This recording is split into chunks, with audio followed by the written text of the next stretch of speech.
Hola, hola, bienvenidos una vez más a nuestro podcast de Futuria. Soy Sergio Vélez Maldonado y les doy la más cordial bienvenida a un nuevo episodio de estos fascinantes encuentros que tenemos con profesionales y expertos en el ámbito de la inteligencia artificial. Esta tecnología que, como ustedes ya saben y lo hemos mencionado siempre y hago mención siempre al inicio de cada episodio, esta tecnología que está transformando a la sociedad, está transformando al mundo, y que todas las personas, absolutamente todas las personas necesitamos comenzar a entender de qué se trata, a entender el alcance de esta tecnología, a entender los beneficios, pero también los impactos que va a provocar la implementación cada vez mayor de la inteligencia artificial en todos los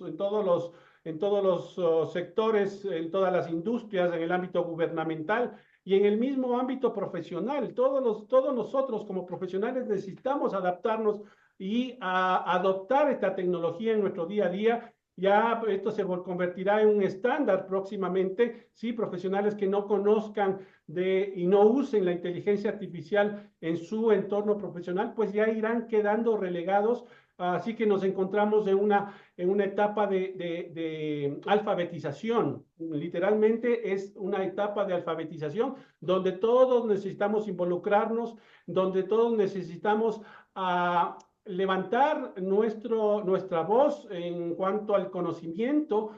Es tan omnipresente, es tan poderosa esta tecnología, ¿sí? Que los profesionales necesitamos comenzar a investigar cómo impacta o cómo nos impacta en nuestro entorno profesional. Es importantísimo. Y que muchas otras personas vayan alimentándose del descubrimiento que podemos hacer cada uno de nosotros. Es por eso tan importante involucrarse en este proceso que estamos atravesando como humanidad. Bueno, el día de hoy vamos a tocar un tema muy interesante. Como sabemos, la inteligencia artificial no es un concepto actual. De hecho, tiene bastantes años ya en su evolución. Ha tenido un recorrido bastante interesante en cuanto a avances tecnológicos y científicos, desde las primeras ideas de Alan Turing, que fue un científico a inicios, en la década de los 50 más o menos, 40, 50, ¿sí? Y ha ido desarrollándose hasta lo que vemos hoy día, a lo que ha aparecido con los modelos generativos, el machine learning, el deep learning, estas tecnologías que están cambiando, como les decía, las industrias.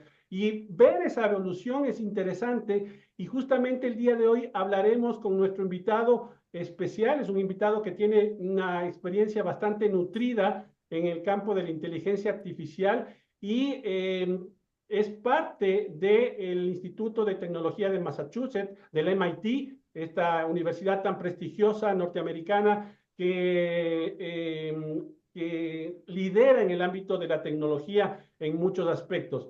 Para eso nos acompaña Arnold Schiman.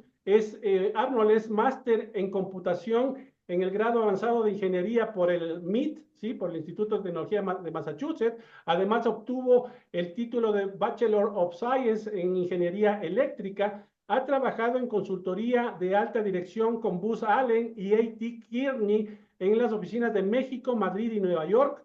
En este contexto participó en las fusiones del BP y el BB y en el desarrollo de estrategias de sistemas de Bankinter, entre otros proyectos. Fue el CEO del grupo financiero Serfín en México, el grupo Santander hoy, y miembro del Consejo de Administración. En ese momento era el tercer banco más grande de América Latina. Recientemente ha cofundado Ocut, una empresa de Legal Tech que está operativa ya en los Emiratos Árabes, Kuwait y Arabia Saudita. Enseña actualmente en la Escuela Profesional del MIT en la asignatura de Transformación Digital.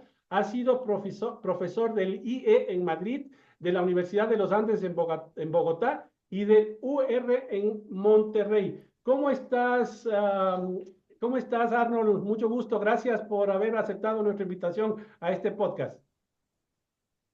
Sergio, pues muchas gracias por la invitación.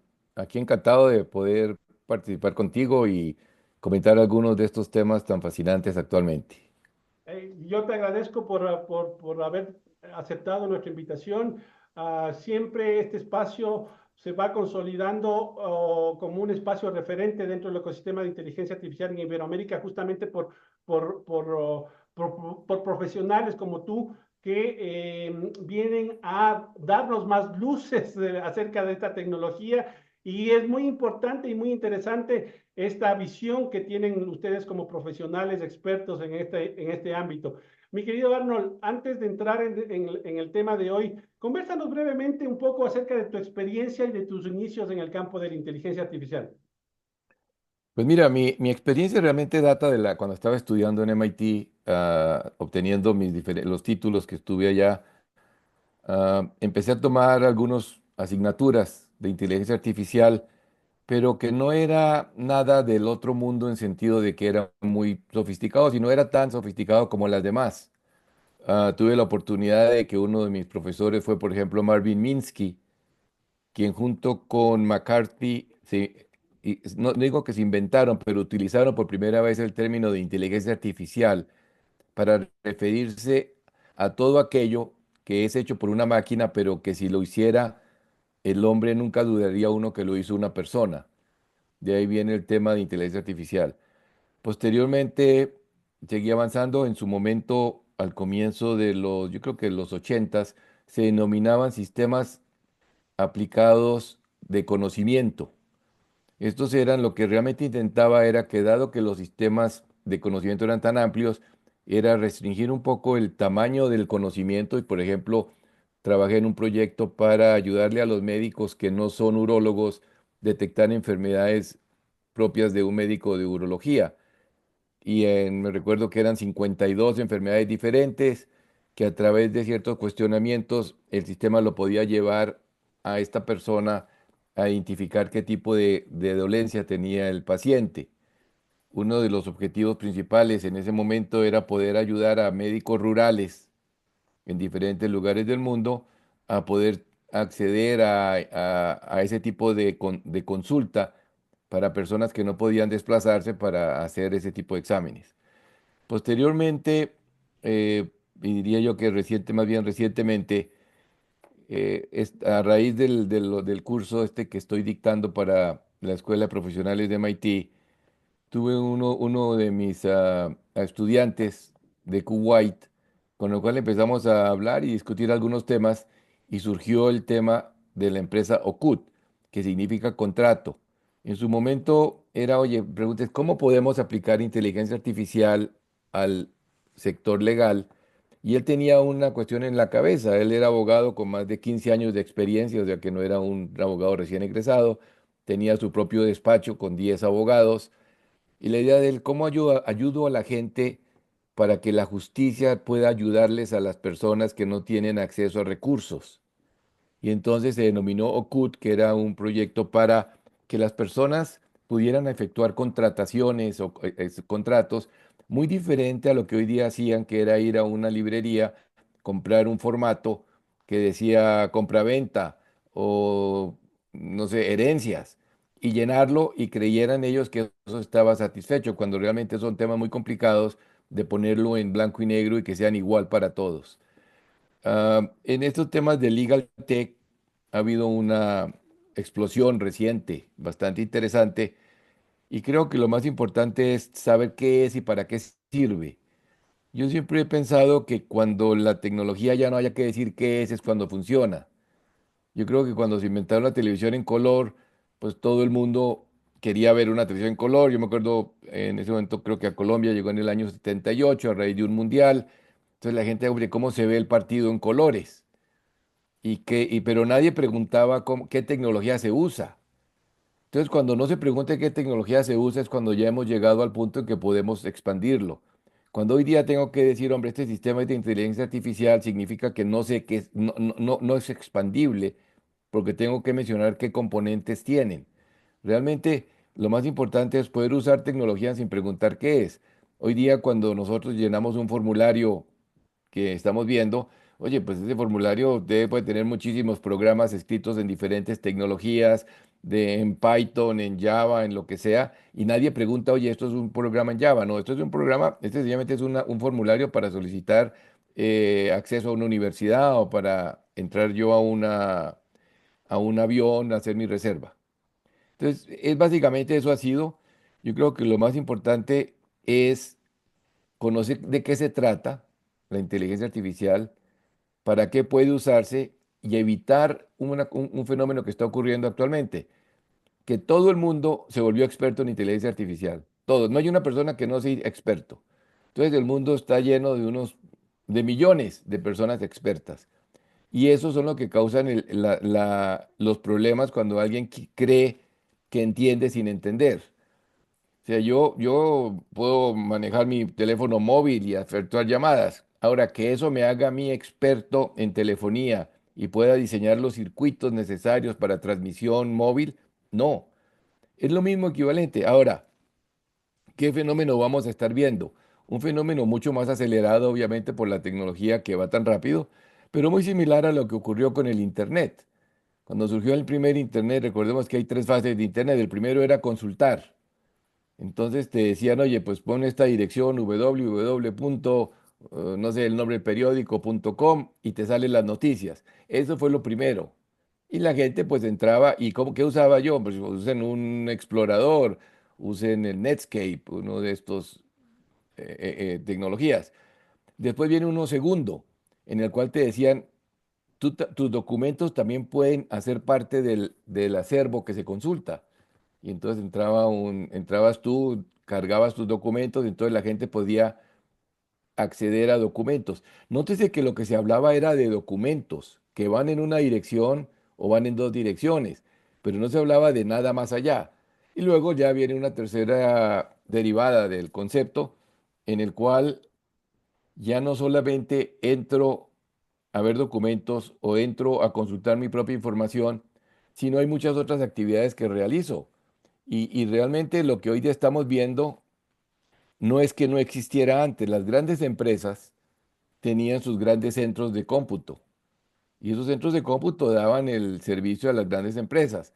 Las personas naturales, digámoslo, y empresas medianas o pequeñas no tenían acceso a eso. Hoy día una empresa muy pequeña o una persona va a tener acceso a muchas cosas que las gigantes tenían antes y que nadie lo sabía. Entonces yo creo que lo más importante aquí es tener muy claro qué quiero, tener muy claro para qué es y luego ya poder saber qué puedo hacer yo con mis problemas. Y recordemos que la tecnología no te va a dar la solución, porque la solución no se adquiere, la solución se estudia y surge. Entonces yo voy a poder entender un problema y cuando tengo el problema, bueno, ahora qué tecnología utilizo para poderlo resolver. Eso le digo frecuentemente a mis alumnos y es que no es la pregunta no es ¿uso blockchain o no? ¿Uso IoT o no? Es dime el problema, lo analizamos. Cuando tengamos la respuesta al problema que queremos resolver, veamos cuál es la plataforma tecnológica necesaria. A lo mejor requieres unos temas de ciberseguridad, unidos un poquito a algo de blockchain y algo de inteligencia adicional para poderlo hacer más seguro, pero ese es básicamente el objetivo. Gracias, No sé Arnold. si me extendí mucho. No, no, tranquilo, gracias más bien por, por esa intervención. Eh, en tu opinión, Arnold, ¿qué hitos históricos consideras claves que han sido en el proceso este evolutivo de la inteligencia artificial? Algunos que tú digas, acá, este punto, este punto, han sido interesantes, eso ha impulsado. Mira que, claro, en el año 2000 todo el mundo se enteró de la supercomputadora que venció al campeón del mundo de ajedrez y como que ahí fue de alguna manera una primera, por lo menos de lo que yo recuerdo, un primer avistamiento de la capacidad de las máquinas en este ámbito. Pero desde tu experiencia y desde la visión del MIT, ¿cómo ven esta evolución? ¿Qué puntos han sido los destacados, los importantes? Mira, yo creo que evidentemente durante el comienzo de inteligencia artificial, esto se hacía en los laboratorios de alto nivel que tenía la universidad y compartían algunos con Stanford y otras universidades del mundo, un par en Inglaterra, pero eran experimentos o prototipos que se desarrollaban. Entonces, por ejemplo, nosotros tenemos algo que atrajo mucho a la comunidad de los psiquiatras, que era el sistema de Weizenbaum. Yo trabajé en ese sistema, que era una especie de psiquiatra de cabecera que podrías interactuar con los teclados y te daba las respuestas. Lo que ocurrió ahí, y que es muy interesante, es que eso no era un psiquiatra, era sencillamente un sistema de reconocimiento que buscaba palabras claves y las devolvía. Pero hay un poder de confusión que le llegó inclusive a nivel de los grandes psiquiatras del momento que pensaban, hombre, yo puedo tener 10.000 terminales, que son 10.000 potenciales psiquiatras para hacer el examen. Y lo que hacía el sistema de Weizenbaum llamado ELISA o ELISA es la primera sesión de trabajo que tienes tú cuando visitas a un profesional de esta naturaleza. Te preguntaba, bueno, cuéntame tus problemas. Decía, oye, pues que tengo problemas en la casa. El sistema podía leer la frase y encontrar la palabra casa y hacerte una pregunta. Cuéntame de tu casa. Y entonces la persona dice, no, pues que yo tengo problemas con mis padres y no sé qué. Y tú luego le preguntaba al sistema, ¿y qué pasaba con tus padres? Si de pronto te callabas, volvía a retomar la llamada, la primera frase, te decía, bueno, ¿y de tu casa qué más me cuentas? Entonces, esto daba a entender que sí te estaba entendiendo, pero no estaba entendiendo, era igualmente un loro. Lo más interesante y que el poder de confusión es que la secretaria de este profesor Weizenbaum resulta que en una ocasión le dice a él que si podía ella quedarse un poquito a la salida. Y le dijo, pues sí, ¿y qué quieres hacer? No es que tengo un problema que quiero consultarlo con Eliza.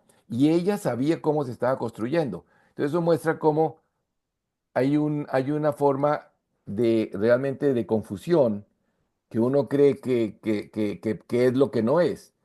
Recordemos nomás con los famosos ChatGPT y estos sistemas actuales que hace 2 años en la Corte de Nueva York, ChatGPT preparó un caso y se inventó los participantes en el caso, que dio origen a las alucinaciones que tienen muchos de los sistemas de inteligencia artificial basados en temas para jurisprudencia, que se inventó el caso. No, mira, es que hay les decía en el escrito, un famoso caso en Nueva York del señor John Doe versus no sé qué, que concluyó en tal. Ni tal señor existía, ni concluyó en eso. ¿Qué es lo que pasa? Esa es la inteligencia artificial que hoy día conocemos, generativa. Ahora hay otras inteligencias artificiales que han surgido y tal vez le ponemos menos cuidado porque están más alejadas de nosotros. Los automóviles que trabajan sin chofer, los driverless. El problema obviamente ahí es que la visión es un tema diferente y es muy compleja. Y nomás voy a decir una anécdota. Cuando nosotros estamos entrando en un sistema que nos sale un cuadrito que dice, identifique las motocicletas. ¿En cuáles cuadros hay una motocicleta? ¿En cuáles cuadros hay un semáforo? Realmente eso es información para capacitar más a los sistemas de driverless, para que la persona para que la persona que está desarrollando los sistemas estos tenga más información sobre qué puede o no ser un semáforo. Entonces te muestran un semáforo parado en el suelo, de lado, y tú les dices y luego el sistema dice, ya, perfecto, ahora sí sé que tú no eres un robot. Es que no eres un robot, es que estás ayudando a entrenar a un robot, que es lo que debería decir el tema natural. Pues hay otro tipo de inteligencia, recuerdo nosotros manejando visión, que se creaban sobre una mesa, ponías diferentes objetos, balones, cubos, pirámides, y lo máximo que logramos en ese momento es decirle a la pirámide, al sistema, por favor, coloque la pirámide encima de la esfera. Y el sistema me contestaba, una esfera no puede sostener una pirámide. Y entonces decía, oye, qué bueno, ya vamos aprendiendo. Y eso era el siguiente. Y hay un caso, las famosas redes neuronales, o que en su momento se llamaban perceptrones, que también es bastante curioso. En ese momento, durante muchos de estos proyectos eran patrocinados por la ARPA, que es la agencia avanzada del ejército americano, y se quería ver cómo podía yo usar un perceptrón para colocarlo encima de un tanque. Era el momento de la guerra de Vietnam, ponerlo encima de un tanque y que el tanque pudiera automáticamente detectar dónde había posibilidades de enemigos y disparar. Entonces hizo una prueba, se llevó el tanque a África, se instaló en África y resulta que empezó a dispararle a todos los pájaros que volaban. Entonces, eso fue parte de lo que posteriormente dijeron, hombre, no hagamos más análisis de perceptrones porque no van a funcionar. Lo que no se dieron cuenta es que había que hacerlo con muchas capas y en ese momento teníamos una sola capa. Ya si tiene tantas capas, entonces empiezas como a refinar mucho más el conocimiento. Yo creo que esos son todos hitos que han ocurrido, unos más exitosos, otros menos, pero que han permitido el avance de la implantación de esta tecnología y el desarrollo poderoso. Tú dices el juego de ajedrez y fue un hito, pero además de eso hay otro que casi no se sabe porque no se juega mucho en América, sin ningún casi nada, que se llama el Go. El Go es un juego muy complicado que se juega en Asia y creo que en China y eso. Y ahí ha habido avances no tan exitosos, pero ha habido de máquinas que juegan Go bastante bien. Ah, yo creo que en todo esto lo que hay y que es interesante es cómo salimos del aspecto de hacer juegos o hacer prototipos a algo que sea utilizable.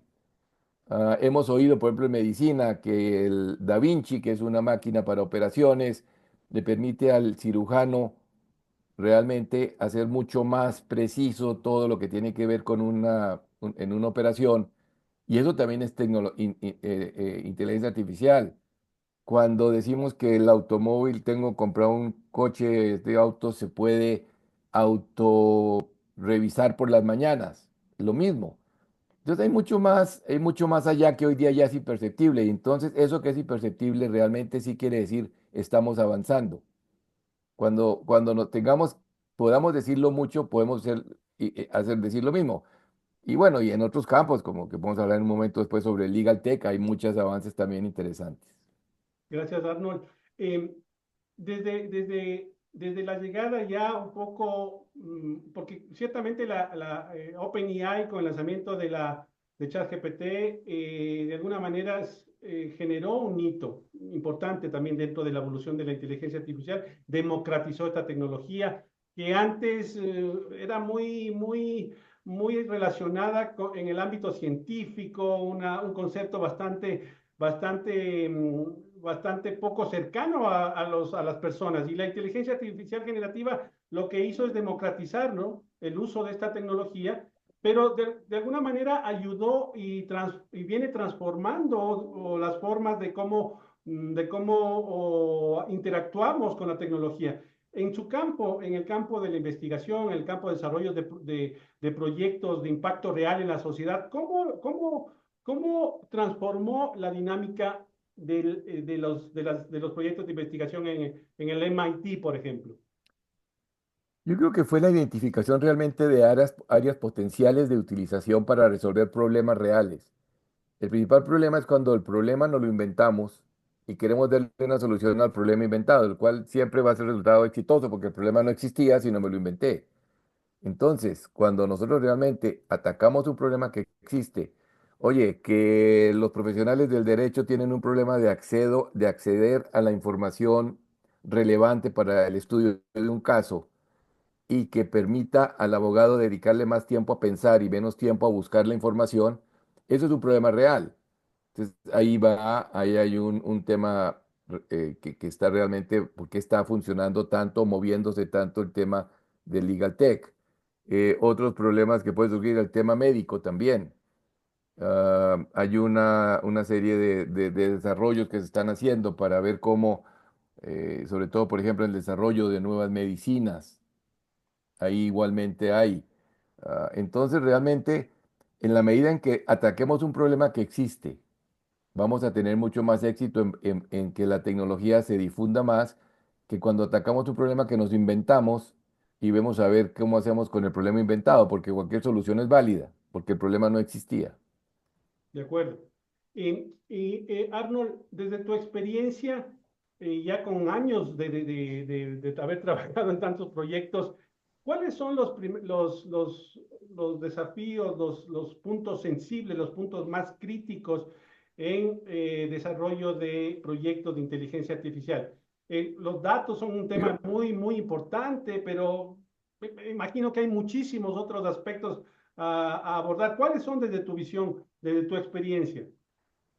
Yo quiero primero identificar realmente un problema, analizar el problema y determinar si una de las soluciones potenciales que va a integrarse con otras tecnologías puede ser inteligencia artificial.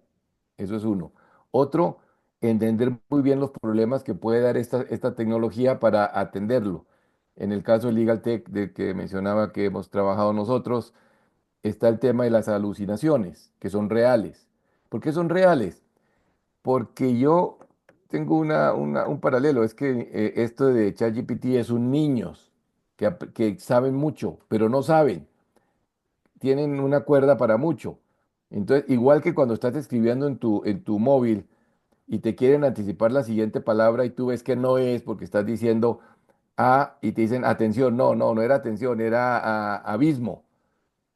Eso es inventando, porque quiere decir, no, pues yo sé lo que quiere decir, porque no tiene relación una palabra con la otra. Entonces, en la manera en que logremos nosotros prevenir ese tipo de problemas, vamos a tener un mucho más éxito en la implantación de estos sistemas. Y lo otro importante es, a nivel de las universidades, de los egresados, que están recién egresados, que se expongan a este tipo de soluciones para que luego cuando lleguen a sus empresas la puedan adoptar. Yo creo que nadie ha dudado que puede usar Internet en vez de enciclopedia. Y si no, pregúntenle a los de Espasa Calpe o a los de la Enciclopedia Cumbre a ver cuántos volúmenes venden al año. Ya no venden volúmenes. ¿Por qué? Porque uno es mucho más fácil consultarlo en Internet y nadie te está ni diciendo, oye, hazlo aquí o allá. Ahora, igualmente va a ocurrir con los modelos o las herramientas de inteligencia artificial. Usarlas y poco a poco van a empezar a dejar de salir ciertas cosas que hoy día se utilizan y no se van a utilizar más porque han sido eliminadas o reemplazadas. Y hay que tener muy bien algo que alguien dice que es importante, y no es que la inteligencia artificial va a reemplazar personas directamente o va a reemplazar puestos de trabajo. Lo que va a reemplazar son aquellas personas que al ejercer ese puesto de trabajo no sepan usar las herramientas disponibles como la de inteligencia artificial. De acuerdo. Ahí te consulto sobre este punto que acabas de mencionar y el reemplazo de las personas. Yo, en mi opinión personal, muy personal, sí va a haber un efecto de reemplazo en personas, por citarte un ejemplo. Bueno, conversaba recientemente con un profesional que generan proyectos dentro del sector automotriz y dentro de su proceso productivo hay personas, ¿sí? Hay un grupo de personas que van mirando a esta distancia las piezas para ver si tienen algún tipo de algún tipo de fallo, ¿de acuerdo? Y claro, dice con una implementación de un proyecto de inteligencia artificial, la inteligencia artificial ya no necesitas de tantas personas para hacer este trabajo. Es decir, obviamente hay un efecto de reemplazo de esas personas, producto de este proyecto de inteligencia artificial, donde la inteligencia artificial te dice y con un nivel de exactitud tremendamente alto de cuáles piezas son las que tienen algún tipo de fallo o que no pueden o que deben no continuar, ¿me entiendes? Entonces, en ese tipo de industrias, en ese tipo de labores, sí hay un reemplazo en una empresa de servicio al cliente, por ejemplo. Oye, una inteligencia artificial bien ejecutada, un proyecto de inteligencia bien ejecutado, te puede reemplazar a un equipo, a un 80% de las personas de un equipo de servicio al cliente. No sé qué piensas tú respecto de esto. De acuerdo, yo creo que toda la tecnología que ha salido desde que se inició el proceso tecnológico en el mundo ha traído como consecuencia desplazamiento de personas de sus puestos de trabajo. De la época industrial, cuando vino el carbón y entonces ya no era que las cosas se alzaban a mano, entonces mucha gente que alzaba las cosas a mano fueron saliendo de su puesto de trabajo. Y veamos un caso muy típico reciente, todo el tema del manejo de los supermercados. en donde originalmente pues había que hacer estaban las cajas registradoras para el pago al final, los cajeros tenían unas balanzas para poder pesar el producto y poder cobrarte el que estabas llevando en las bolsas. Posteriormente vino una tecnología que permitía que tú pesaras tus propios productos antes de llegar a la caja y hacía más rápida la caja. Luego viene un punto en el cual ya no necesitas ir a la caja porque vas a unas centrales de autoservicio ahí mismo en el supermercado donde leen el producto. Entonces yo creo que sí hay eh, cambio de lo que debe hacer el ser humano. Cuando estás hablando de una firma de abogados, siempre hay pasantías, muchos becarios que son los que el abogado le dice, hombre, por favor, búscame todos los casos relacionados con no sé qué tema. Y él va y va a las bibliotecas y empieza a bajar volúmenes, inclusive hasta fotocopia o escribe en un papel cuál es el volumen y qué encontró. Eso hoy día se puede hacer en forma automática. Entonces, la labor para esos becarios ya no está ahí. Sin embargo, hay cierto labores de valor añadido que ellos pueden hacer que van a mejorar mucho más lo que hacen y van a darle más consistencia a su función. Y así vemos que sí se va a cambiar el panorama de trabajo, y hoy día ya está cambiado. Veamos el tema de las reservas de avión. Yo haría una pregunta. ¿Cuál fue la última vez que llamaste a una línea aérea a reservar un boleto? Pues, así, o ibas en persona a las agencias de viajes. Yo creo que ni sabe uno si hay agencias. Y resulta que sí hay agencias hoy día, porque son especiales para visitas a ciertos lugares que requieren una participación más activa. Pero en general uno a veces se pregunta, ¿qué? Cuando yo llegaba al aeropuerto y hacía una fila para que me registraran, ¿qué es lo que tomaba tanto tiempo? Que tú veías a las personas entrando información toda. ¿Y por qué?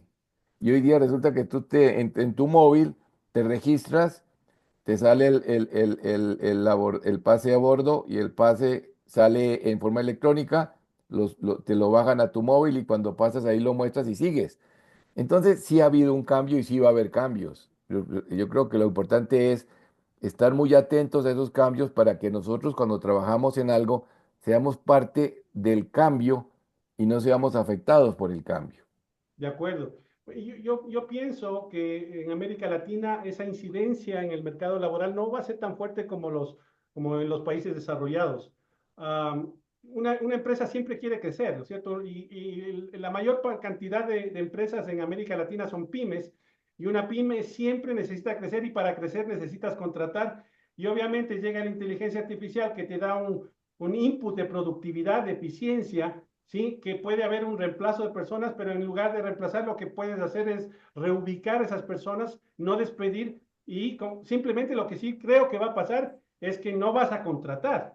De repente, pienso yo que uno de los escenarios podría ser que las empresas ya no necesiten contratar tanto, por ende la demanda de empleo va a estancarse, ¿sí? Producto de este efecto de la alta productividad. Yo personalmente en mis tareas profesionales puedo tranquilamente con herramientas de inteligencia artificial hacer lo mismo que hace un equipo de 5 o 10 personas. Ese es mi día a día. Y claro, dime. No, no, no, yo creo que estás dando un caso importante. Yo creo que hasta hace unos años, cuando yo estaba en consultoría de alta dirección, teníamos un equipo de diseño y de preparación de gráficos. Hoy día no hay nadie, primero que todo, tenía hasta equipo de secretarial para hacer el documento. Hoy día se asume que tú haces el documento y si los gráficos no los haces también hay alguien que los hace muy bien, pero son gráficos nomás. Entonces, ha habido ya muchos cambios ahí. Pero yo creo que hay un sector en el cual no se nota muchísimo el cambio que es el sector gobierno.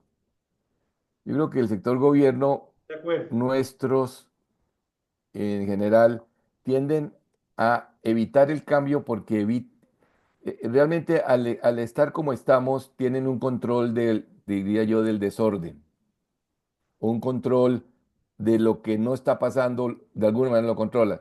Cuando entras ya en una etapa posterior, ya un poco más tecnológica, como que ya no empiezas a tener tanta capacidad para tú cambiarlo. Ah, pensemos en un momento dado lo que puede brindarle de rentabilidad al gobierno de implantar cierto tipo de servicios. Ahora, ese dinero que se ahorran puede generar nuevas fuentes de trabajo diferentes y entonces realmente no es que las personas se queden en el aire, sino que empiezas a crear oportunidades en otras áreas en las cuales no están. Y yo creo que eso sí es muy importante porque estás hoy día pagando ineficiencias. De acuerdo. Me parece muy interesante lo que mencionas y que los gobiernos, por lo menos en nuestra región, necesitarían a trabajar mucho sobre el ámbito de la inteligencia artificial, porque yo creo que se pueden resolver problemas que han sido muy comunes a nuestra región de una forma extraordinaria, ahorrando mucho dinero, pero mucho, mucho dinero a los gobiernos. Y claro, la adopción de la inteligencia artificial también va a generar ese efecto de compensación que tú dices. Es decir, oye, me ahorro aquí, pero voy a generar plazas de empleo por acá porque ya tengo este recurso con el que no contaba, pero ahora cuento gracias al ahorro de la aplicación de tecnología. Y eso también va a pasar con las empresas. Es decir, mira, oye, me estoy ahorrando acá, pero voy a invertir en en estos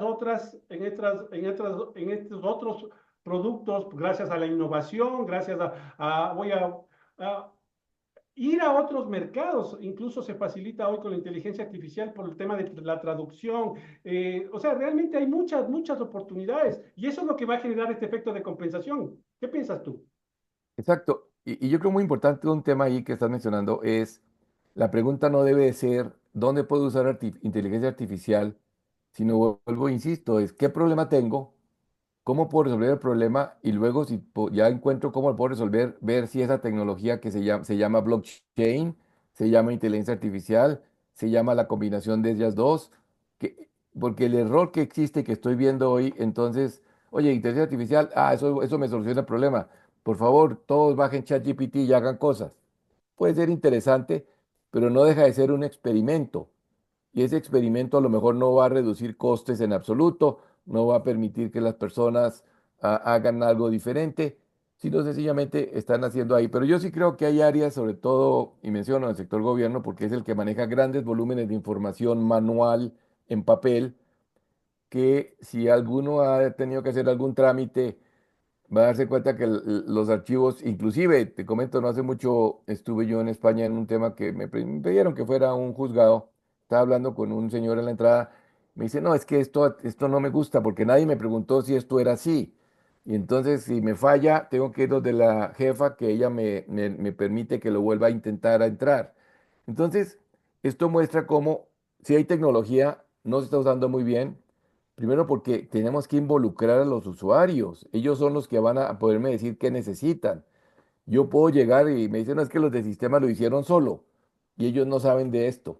Entonces, esos son los errores que siguen manteniéndose, llámese inteligencia artificial o llámese lo que quiera llamarlo, y hay que evitarlos a toda costa. Y yo añadiría lo que tú mencionas y que es así, que es interesantísimo, el hecho de valorar los proyectos, cualquier proyecto de tecnología, valorarlos, cuantificarlos, es decir, ah, eh, implementar ChatGPT.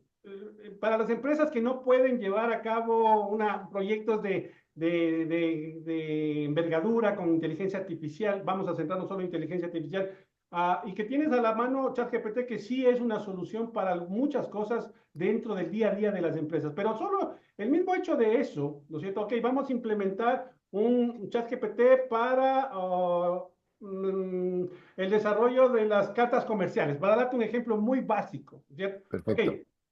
necesitas valorar eso. ¿Cuántas horas? Y llevarlo a un valor económico, ¿sí?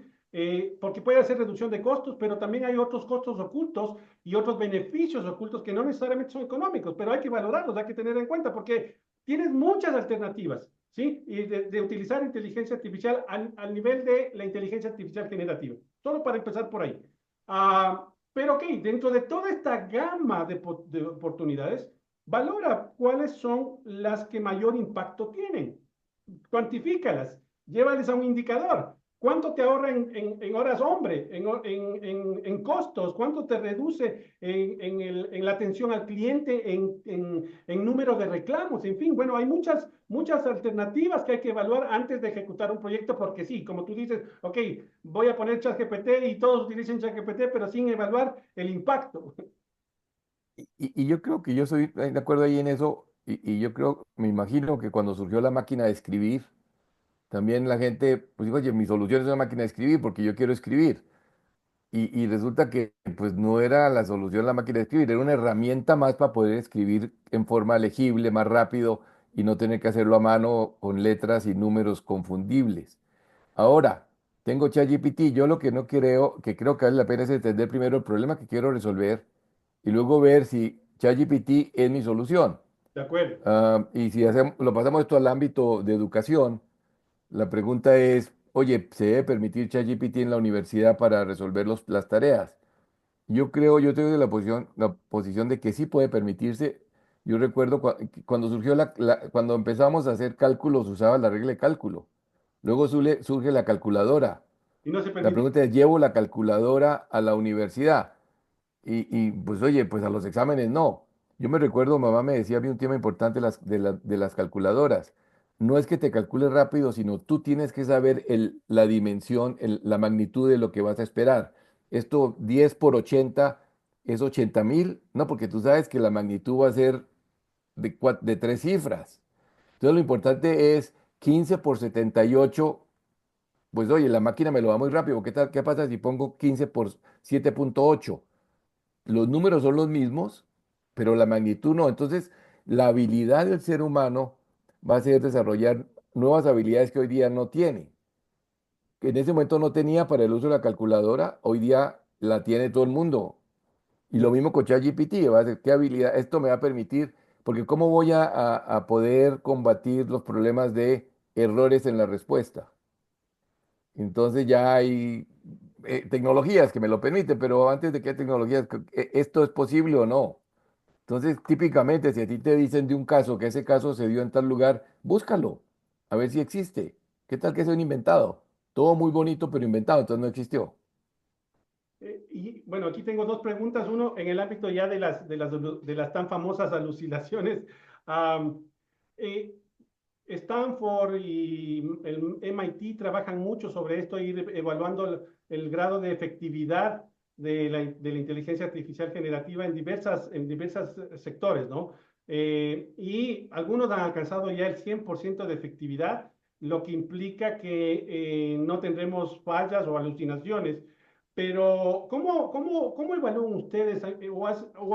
¿O has intervenido en proyectos de esta naturaleza dentro del MIT? Es decir, ir evaluando el grado de certeza o de exactitud que tienen en distintos ámbitos. Mira, lo que he hecho personalmente dentro del proyecto de OCUT que hicimos para Kuwait y los Emiratos y Arabia Saudita, era muy importante asegurarnos de que la respuesta a una consulta de un despacho de abogados fuera realista, no fuera inventada. Entonces, para ello hay varias tecnologías que se han desarrollado.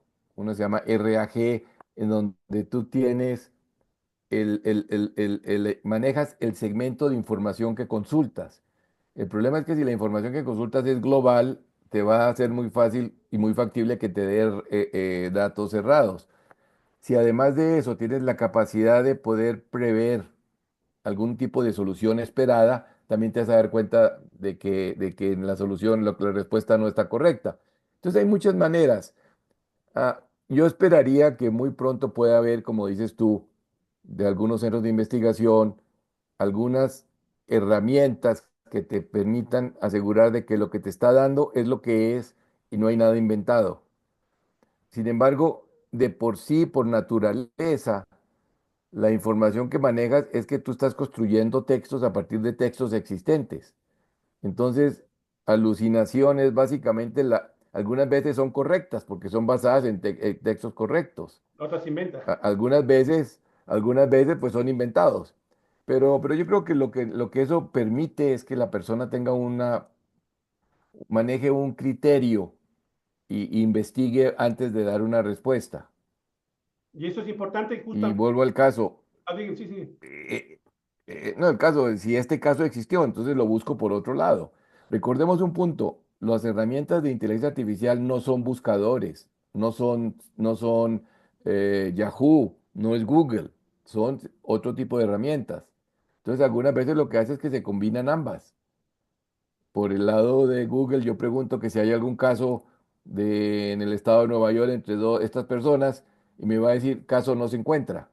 Y por otro lado, la otra sí me lo dio. Entonces ya hay dudas y yo creo que el tema es un tema más de criterio profesional, mientras que alguien me asegure que algo no tiene la posibilidad de inventarse respuestas.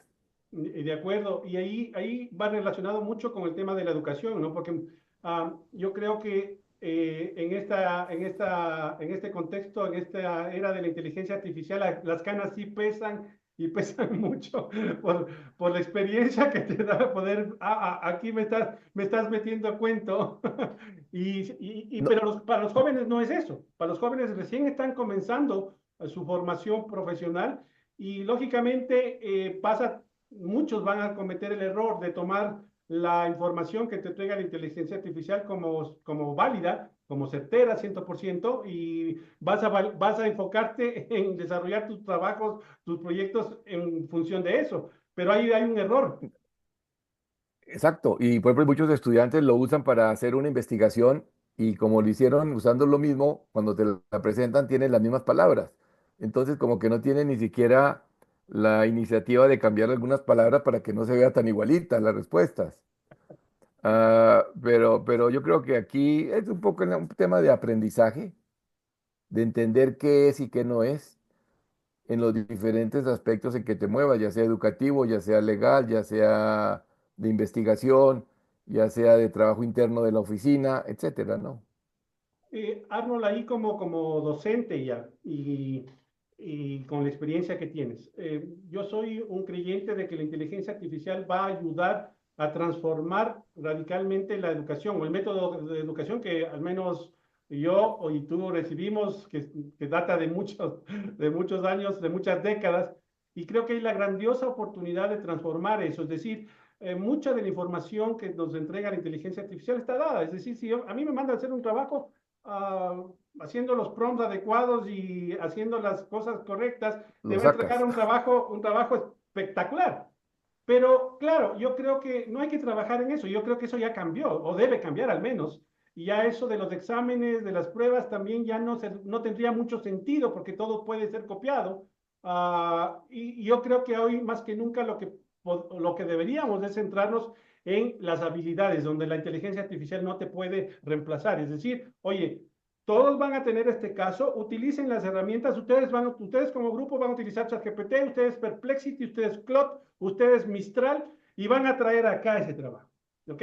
Y vamos a analizar y cada uno va a defender y cada uno va a hablar y va a disertar y va a debatir. ¿Te das cuenta? La forma de cómo trabajas con la información, porque la información está dada y a la mano. Entonces, hoy creo que es la forma de enfrentar esto es eso, trabajar en proyectos. Ok, la inteligencia artificial no te va a hacer el proyecto, tú vas a tener que hacer el proyecto. Te vas a ayudar con la inteligencia artificial. ¿Cómo lo haces? Pues investiga tú. Ustedes van a utilizar estos recursos, ustedes estos recursos, ustedes estos recursos y retarles a que cada uno con esas herramientas limitadas hagan el proyecto y a ver cómo les va. ¿Te das cuenta? Ahora que mencionaste eso, me recordó cuál fue el examen final del primer curso de inteligencia artificial que tomé en MIT con Marvin Minsky.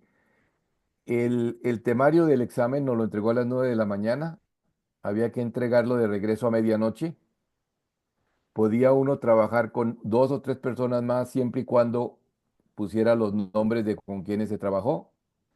Y el tema fue el siguiente, desarrollar una gramática para comunicarte con un alienígena que baje en un platillo volador sobre Nueva York. Ese fue el tema. ¿Ya? Y la pregunta es, ¿cuál es la respuesta? No hay una respuesta única.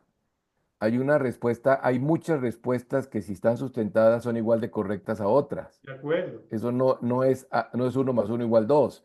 Puede ser 1,5, puede ser 2,8, depende. Pero eso muestra cómo sí cambia lo que dices tú. O sea, no es, léete estos libros y cuando te pregunte, dime qué decía tal, no, dime qué idea traías o y el problema es que eso hace que la gente a veces hoy día puede estar muy perezosa de pensar, no quiere pensar. Y hay que buscar, explorar currículums que permitan enseñar a pensar, para que luego esos pensamientos sea la forma como vas a actuar en la vida profesional. De acuerdo. Y sabes que recientemente tuve un podcast con un profesional que es muy crítico al tema de la tecnología digital en cuanto a la dependencia que estamos generando y al sedentarismo cognitivo que eso está generando. Es decir, cada vez estamos más acostumbrados a tener todo rápido y obviamente estamos acostumbrando al cerebro a hacer cada vez, a ejercitar menos el cerebro. Y estamos cayendo en esta facilidad que te brinda, porque para mí es una droga y eso y yo soy bastante crítico en torno al poder que están generando estas grandes corporaciones con los ChatGPT, en fin, porque al final estamos acostumbrándonos a esto de tal manera que ya generamos una dependencia peligrosa, en algún momento hasta peligrosa. Y ese sedentarismo también que estamos generando en las nuevas generaciones, en que todo es tan rápido, que ya no te detienes a leer un texto de dos, tres, cuatro páginas porque te da pereza. ¿Qué piensas Tienes al toda la respecto? razón. Inclusive es peor con los niños jóvenes que utilizan todo estos tipos de videojuegos. Yo recuerdo cuando, inclusive eso también es otra experiencia personal, una de las materias que tomé yo en la universidad se llamaba sistemas digitales de entretenimiento, que era desarrollar juegos. Si muchos recuerdan que tienen ciertos años el juego llamado Ping Pong, que tenía dos barras en la televisión, iba y venía, eso lo desarrolló un amigo mío y la Ah, universidad le dio la patente y ya cuando se graduó se retiró, no tuvo que hacer nada. Y el mío no tuvo ese éxito, tuve otro, se llamaba el juego de NIM. Pero bueno, pero ¿qué es lo que ha ocurrido posteriormente? Esos juegos eran juegos que, oye, pues sí puedo, y entonces Mario Brothers con Nintendo, pero luego ha logrado un tema en donde ya la gente quiere tener la pantalla enfrente en todo momento porque está tratando de obtener puntos, como que ya se vuelve una droga más que una capacidad de diversión o entretenimiento. Y lo mismo, y eso nos pasa a todos. Ver un video que toma 2 minutos ya no se quiere ver.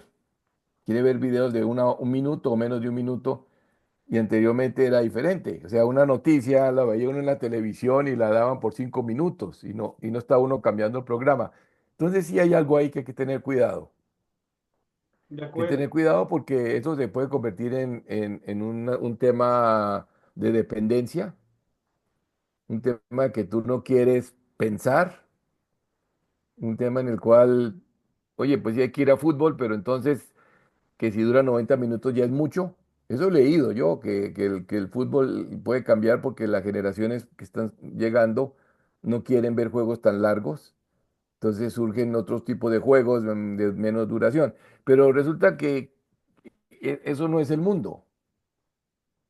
Entonces sí hay que tener muchísimo cuidado con ese tema de Bueno, dependencia y en algunos, personal o... acuerdo, sí. Y en algunos países esto ya se está tomando con mucha cautela, hay mucha preocupación. En Australia recientemente sacaron una legislación que prohibían a los chicos menores de 16 años a utilizar teléfonos móviles en las escuelas, que me parece a mí que ese es un camino a seguir, porque ya hay que abordarlo de una perspectiva de salud pública, es decir, si es una droga, porque están diseñados para que estemos todo el tiempo en la interactuación con las tecnologías digitales, y para mí ChatGPT y estos modelos son así de peligrosos porque los adaptas y los adoptas en el uso día a día de tu rol, de tu contexto profesional. Entonces, el día de mañana te apagan la luz, te apagan ChatGPT y te acostumbraste a eso. ¿Y cómo haces para desarrollarte ahora sin estas tecnologías? O sea, realmente debería haber un enfoque ya desde ese sentido de salud pública. ¿Qué piensas, Arnold? Mira, yo creo que sí, yo creo que ahí hay una serie de problemáticas que estamos creando con el tema de siempre conectados. Yo me recuerdo cuando no había el móvil, hombre, iba uno a una comida de negocios y uno le avisaba a la secretaria en dónde iba a estar por si me llamaban. Importante. Y ella filtraba y no te estaban interrumpiendo en el restaurante ni en la reunión cada minuto. Hoy día, yo creo que, no sé, puede ser un experimento interesante. Caminar por las calles de de ciudad nuestra, a ver cuántas personas no están conectadas. Ahí es, Actualmente, hace unos años el que hablaba solo era un loco. Y hoy día todo el mundo va hablando solo porque llevan los headphones aquí, van hablando, contestando llamadas o escribiendo y no descansa el cerebro nunca. nunca. Entonces yo creo que ese es un problema. El otro problema que hay obviamente es una sobresaturación, porque estás recibiendo el mismo correos. En unas empresas ya está prohibido mandar correos el viernes después de las 5 de la tarde. ¿Por qué? Porque te interrumpían el sábado y el domingo y si no contestabas el domingo te preguntaban, oye, ¿qué pasó que no me has contestado? Oye, pues pasó pues que es domingo. Y hace unos años ni el domingo te llamaban porque tú no dabas el teléfono tuyo. Te llamaban si hay una emergencia, que se quemó el edificio de la oficina. Bueno, eso es una emergencia. Pero no para preguntarte que si pudiste hablar con fulano de tal, y eso lo hacían al día siguiente. De acuerdo. Entonces yo sí creo que la tecnología requiere sus controles. Y a veces yo pienso, y lo mismo pasa con el tema de las mentiras o bulos que circulan, siempre ha habido. Sí, claro, claro. Solamente que ahora la gente, porque vienen en electrónico, son verdad. Si no vienen en electrónico, no es verdad. Siempre ha habido pasquines de periódicos que inventan historias y uno, pues el pasquín no lo compraba. Y los poquitos que lo compraban eran los seguidores de ese pasquín. Pues si dijeron eso ahí, bueno, pues que digan lo que quieran. Pero hoy día la glorifican porque viene igual de impresa en el móvil que una noticia real. Y entonces por eso es que hay personas que a falta de criterio creen en ambas. Oye, que se hundió la ciudad tal. ¿Por qué? Porque mira, aquí dice. Pues sí, pues no se ha hundido, porque mira que aquí no dice. Pero yo creo que esa falta de criterio es muy importante. Entonces, ahora que estamos hablando de inteligencia artificial, es muy importante crear las cortapisas que permitan que las cuestiones se utilicen como deben utilizarse y no como van saliendo de pronto de utilización, ¿no? Y eso hay que trabajar mucho en las nuevas generaciones, es decir, el pensamiento crítico, investigar, indagar, contrastar. Y creo que ellos lo van a tener mucho más difícil porque cada vez es tan sofisticado las deepfakes que ahora ya no, ya casi es, tienes que tener un ojo muy bien educado y a veces incluso ni eso para distinguir lo que es falso de lo que es real. Y ya cuando pueden producir fotos donde apareces tú que estás en la playa, nadie te va a creer que no estabas en la playa. No, yo estaba trabajando. ¿Cómo? Mira, mira, aquí estás en la playa. Y Entonces, no eso hay que solo tener fotos, mucho cuidado, ¿no? video y hablando. Y acompañado ahí, ¿no? Exacto. Realmente el grado de Eh, sofisticación que ha llegado esto es muy elevado y hay que trabajar mucho sobre esto. Vamos llegando al final, Arnold. Quería preguntarte tu opinión. Ya trabajar o ser parte del MIT siempre es una, una, una experiencia interesantísima y muy enriquecedora. ¿Qué proyectos has visto tú dentro del MIT que te hayan llamado la atención? Mira, recientemente realmente no estoy trabajando tan de cerca con la universidad, estoy ¿De nomás en acuerdo? la etapa de participación en el programa De de acuerdo. estudios profesionales.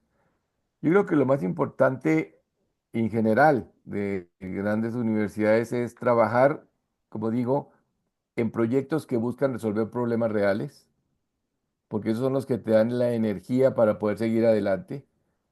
Y realmente el conocimiento lo vas a encontrar siempre en un texto o en internet.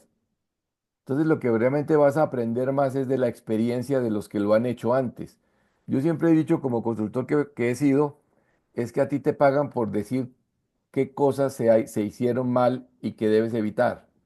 ¿Cuáles son las lecciones aprendidas de algo que no debes hacer? Entonces, si tú me dices, hombre, yo quisiera implantar un sistema de Legal Tech en Ecuador, te diría, mira, esto, el primer problema es que si no se sabe quién va a pagar el proyecto, no lo hagas. Segundo, si no estás atendiendo un problema real, tampoco lo hagas. Y tercero, asegúrate de que involucras a los diferentes participantes para que todos lo sientan propio. Esa es la consultoría. Entonces yo creo que en esto es, y en general en esas investigaciones o en estos centros de investigación, lo importante es que estás buscando que alguien te diga ¿Cuáles son los problemas reales que tú ya logras entender y en base a esos problemas reales aplicar tecnología para resolverlos? Gracias, Arnold. Y un último mensaje, ¿qué les dirías a todas esas, a todos esos profesionales que escuchan? Hoy estamos desbordados de información de inteligencia artificial por todos lados. Como tú bien dices, aparecen expertos por muchos lados en relación de inteligencia artificial, en fin. Ahora, yo sí creo que hay que dividir o hay que hacer una diferenciación entre lo que son expertos en el ámbito tecnológico, en el ámbito técnico, y lo que pueden ser de aquí en más los expertos ya en el ámbito funcional. Es decir, no es lo mismo, ¿ah? Una persona que sepa de tecnología no necesariamente conoce del negocio o conoce de una actividad que un profesional utilizando inteligencia artificial, aplicándola, puede descubrir cosas que incluso los mismos técnicos no tenían previsto, ¿ya? Pero de todas maneras, para todo esto hay que necesitas realmente comenzar a entender cuál sería el mensaje para todos estos profesionales. Yo creo que el primer mensaje es asegurémonos de que conocemos el problema bien, de que estás trabajando con personas que conocen el problema y si no lo conocen hay que hacer un análisis de identificación del problema. Segundo mensaje, si has identificado el problema, ¿cuáles son las herramientas que debes combinar para resolverlo? Algunas de ellas pueden ser de inteligencia artificial, otras pueden no serlo, porque eso no es una solución única y seguir adelante. Ahora, muchas veces porque lo diga la máquina no está correcto, entonces hay que mantener el espíritu crítico que permita entender la problemática que se vive, ¿no? Arnold, yo te agradezco por esta hora que hemos pasado en este podcast interesantísimo. Yo siempre, para mí son, como siempre digo, son grados, son horas de mentoría que recibo con cada uno de ustedes. Aprendo, así que para mí es genial esto, tener este espacio y tener invitados como ustedes. Te agradezco por esta presentación y por habernos compartido tu experiencia. Sergio, pues muchas gracias por la invitación y estamos en contacto. Listo, pues. Muchas Gracias. gracias. Gracias, Arnold. Gracias a ustedes una vez más por darse cita a un nuevo episodio de Futuria. Y como ven, siempre tenemos que aprender a través de estos profesionales, de estos invitados que tenemos en este espacio. Gracias y nos vemos en una próxima oportunidad.